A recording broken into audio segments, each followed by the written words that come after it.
Sports Radio. This is Silver and Black Today, live on CBS Sports Radio 1140. Indeed. Welcome back to the Silver and Black Today here on CBS Sports Radio 1140. We were talking before the break about, do the Raiders have the best chance of competing with the Chiefs of anyone else in the AFC West? And so we're going to talk a little bit about that with a man who knows, because he covers the team and the NFL for a while. He's one of the best in the business. He is Vinny Bonsignore from the Las Vegas Review-Journal. Vinny, how you and your family doing? So far, so good. You know, kind of hanging in there, but we'll get through this safe and sound, and hopefully sooner rather than later. Yes, absolutely, and it's good. I know we have the NFL schedule coming up on Thursday as planned.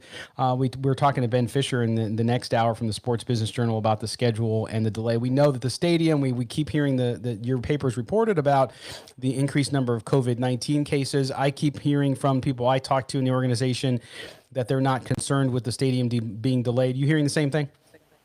Yeah, as of right now, everything is a full go.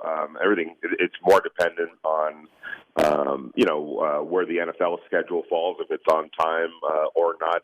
Obviously, there's going to be some contingency plans to fit either scenario. And, even if there was some sort of a delay in the stadium, which nobody's anticipating, but, in these uncertain times, you have to plan accordingly. There's ways the NFL can manipulate the schedule early on to accommodate, any sort of construction delay that might push back the opening of the stadium a little bit further. But they're not there at that point yet. But there are ways just in case that does happen. All right, Vinny, now we haven't had a chance to talk to you since the NFL draft, but we want to get your overall impressions. I thought the Raiders did really, really well. I'm still struggling with, although I read your story in the RJ about Tanner Muse, I'm still struggling with that pick. I think the other picks I'm fine on, including the Arnett pick, which surprised me at first, but in watching more and more on him, I can see why. Is there a risk there? Yes. But overall, give us your assessment of what the Raiders were able to do in this draft, addressing their key needs. Well, I think they obviously filled needs, wide receiver, cornerback specifically, and they did it in ways that are going to, especially offensively, when you talk about Lynn Bowden and you talk about Henry Ruggs and you talk about Brian Edwards, you're talking about guys that bring something different to the table that the Raiders didn't necessarily have last year, or just didn't have at all, and it allows them now, obviously guys got to get on the field and prove it, but if these players are who they thought that they were or are, it's going to allow them to go into games, on a weekly basis and be able to attack teams in different various ways. Still stay true to their core principles, but have weapons now that John Gruden and Derek Carr can tap into, and activate in ways that can, put fear into other teams. Henry Ruggs, not only can he stretch the field, obviously, with the 4.2 40 speed, but, he's a threat. So he's going to open things up for a Josh Jacobs and a Darren Waller. Teams just have to account for that kind of speed. And Edwards, I think, was kind of a steal at the point in the draft that they took him. A big athletic weapon that you could use in the red zone, stretching the field, in the middle of the field. So, I thought that they filled needs, and you couple that with what they did in free agency, and I think that this has been a really strong offseason for the Raiders, and I think they're taking steps, in the right direction. No doubt. Again, we're talking to Vinny Bonsignore from the Las Vegas Review-Journal. And Vinny, when you look at this team, we keep hearing, and on all the conference calls that we were all on during the draft, and you talking to folks after the draft, the narrative that we continue to hear, and I think it's the right one, which is, look, we have to address the Kansas City Chiefs situation. We are in the AFC West. They've become very Al Davis-like in being obsessed with the West, which you have to be. That's your division. And what the Chiefs do, because you're going to have to beat the Chiefs if you want to get there, if you want to win that championship, get that playoff berth as a divisional champ.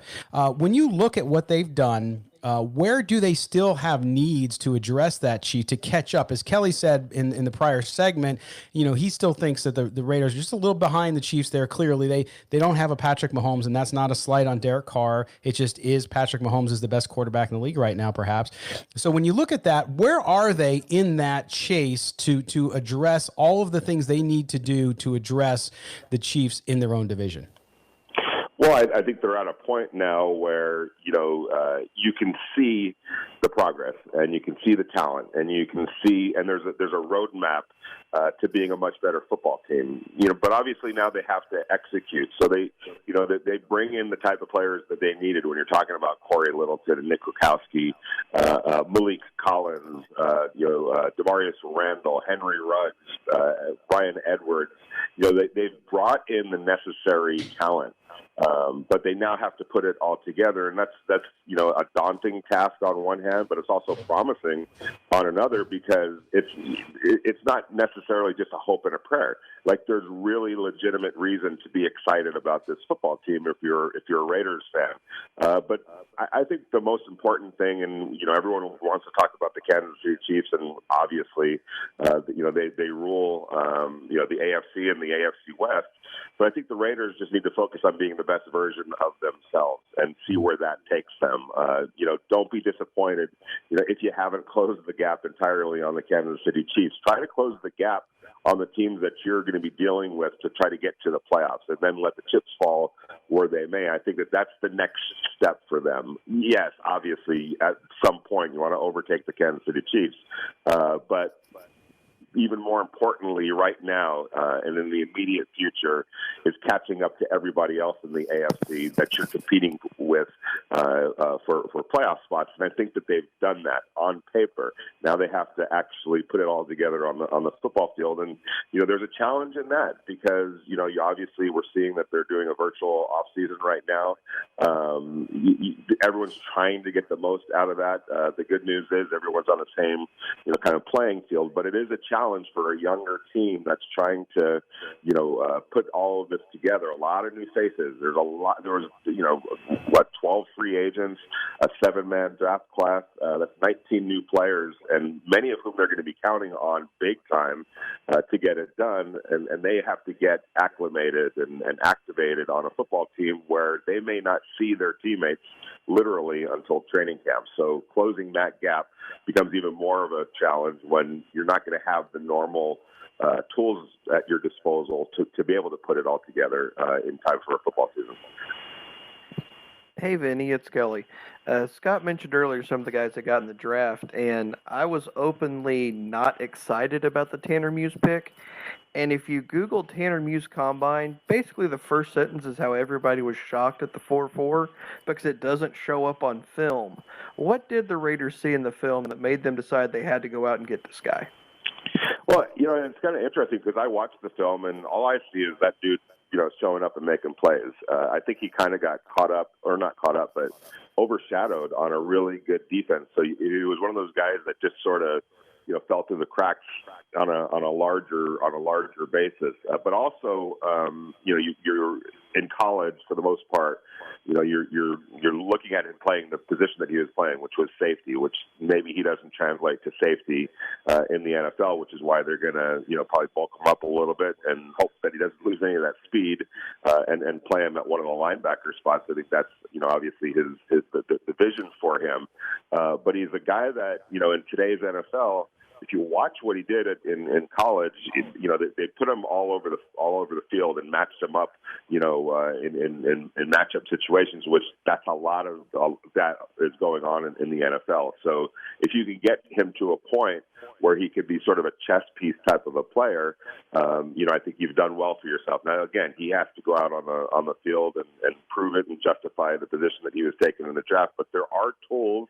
He's more athletic, I think, than people are giving him credit for. Obviously, he flew the great 40 time, which got everybody's attention. Plus, he's a smart football player and versatile. So I think they're looking at somebody that, in time could be somebody that they can rely on as a starting player. But first and foremost, he's going to be a special teams player. And if I was him, I would saddle up to Corey Littleton, one of his fellow linebackers, and just watch how he goes about his business, because Corey Littleton came up through the special teams route.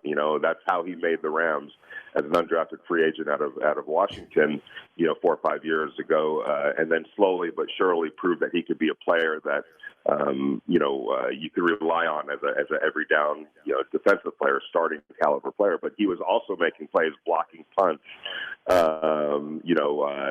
coming up with fumbles, returning punts for touchdowns. He had a knack for making plays, and you started seeing that. And then you put him on the football field, always around the football, making plays, coming up with interceptions, sacks, the whole 9 yards. So if I'm Tanner Muse, that's the kind of guy that I'm going to try to emulate and make my mark early on special teams, and then take it from there. Yeah, that'll be his chance. Now, Vinny, one of the things too that I've been watching closely lately, and I've been really excited about, and I think it bodes well for the Raiders, is the fact that in a series of interviews, including with your former colleague from The Athletic, Vic Tafur, and a couple others, Derek Carr, for the last couple minutes we have with you here, I love this edge that I'm seeing from Derek Carr, because no one's ever argued that Derek Carr is a hell of a guy. He's a great dude. He's a family guy, all that stuff. For all the polarization, and we've talked about it with you on this show before, on people who don't like Carr, don't think he's the answer, don't think he's going to make it, versus all those that defend him and say, no, he's a very good quarterback, he's the franchise quarterback he needs to be. I love this fire, this where he says he's not going to be political correct and he's going to go out there.